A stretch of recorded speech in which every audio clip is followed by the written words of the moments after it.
at 1:21 p.m. This is when, dear Mr. Horty, I gave you witnesses' names. I am on the phone now with Laura Roberts, and she said no one has contacted her. What are you doing here? This is criminal, and you made this possible. Corrupt chief take the case. This is serious, and I and my family are now in serious danger to this.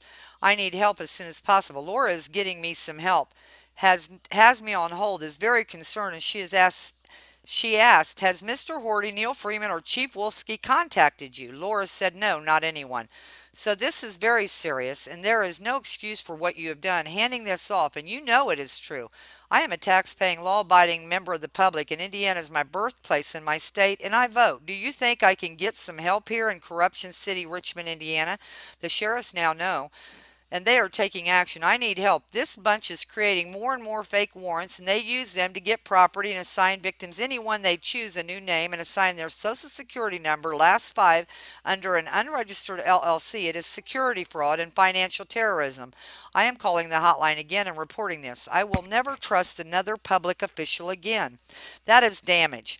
Did someone tell you to stand down? And if not, why did you not call me back and see if we were safe?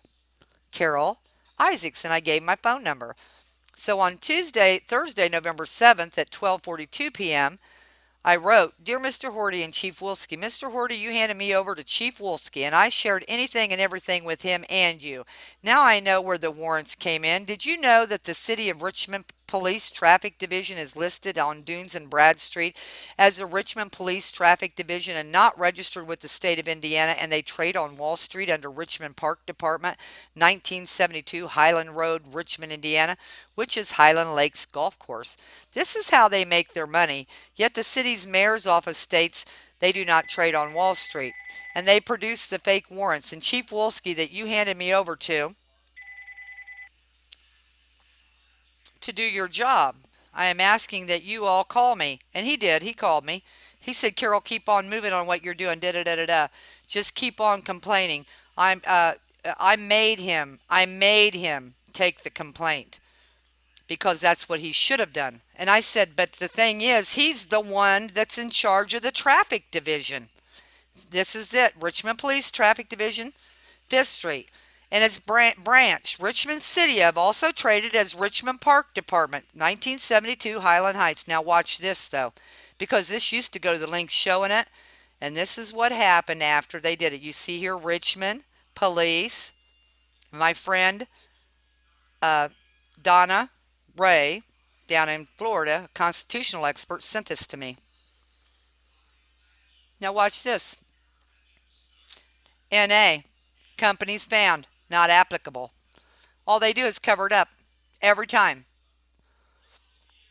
And they always have. And this was sent, this is November 7th, 2013. This was November 7th, 2013. I sent it to Richard Darst, an attorney friend of mine. So I was telling him about it. So I go into these details here, telling him what they're doing. Me and my family's life is in danger and not a bit of help in sight. You handed me off to him. Maybe you did not know, but you do now. It is criminal, and he is a damn CEO of this whole scheme. I am calling Laura Roberts, Deputy Sheriff. She helped me, and I am calling all the state officials, plus sending this to the several out-of-state sources that will at least know what happened and why my family and I were harmed. Because they were circling my house, and I sent it to a whole bunch of people. But I also did up here to a federal attorney, and I sent it to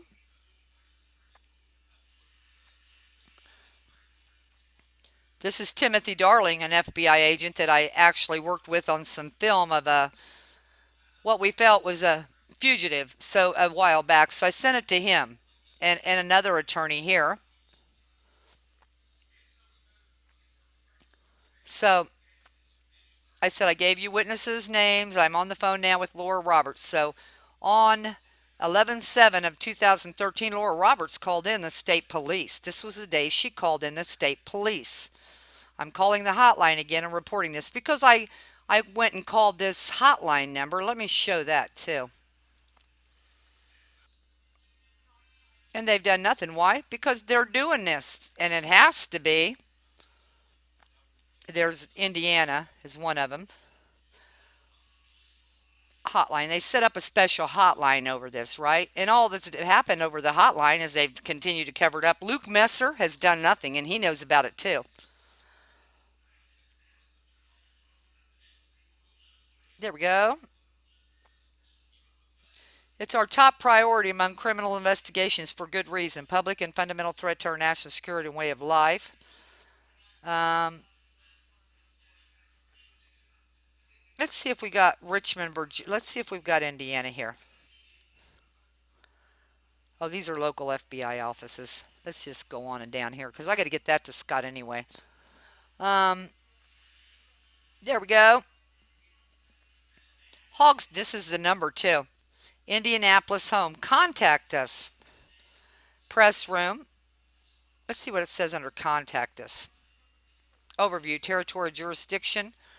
And Indianapolis, Joseph H. Hogstead, the United States Attorney, joined the law enforcement partners. There's the number you call. That's who you call.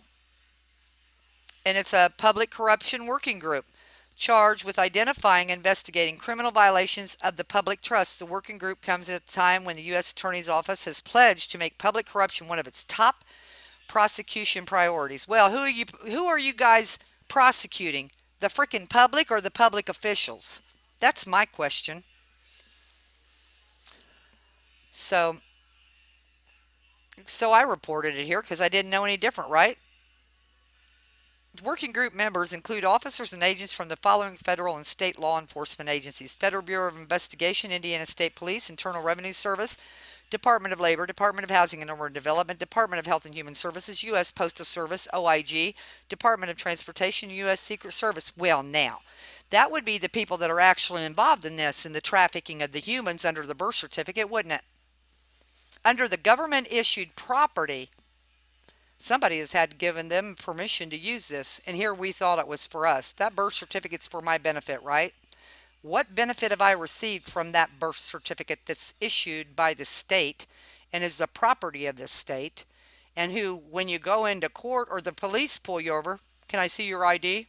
I always say, which I don't get pulled over, but when I'm asked for ID, I always say, I have the state of Indiana issued property. And of course, they look at me like I'm a smart aleck. I don't care because that's the truth of it. It is not mine. It's government issued property, and you're really not even supposed to use it in the respect it's been used in all this time. They're using it to hypothecate. I have no confidence in the system any longer. None at all.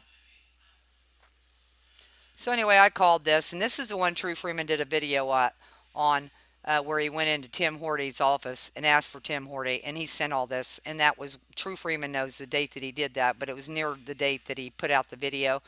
And this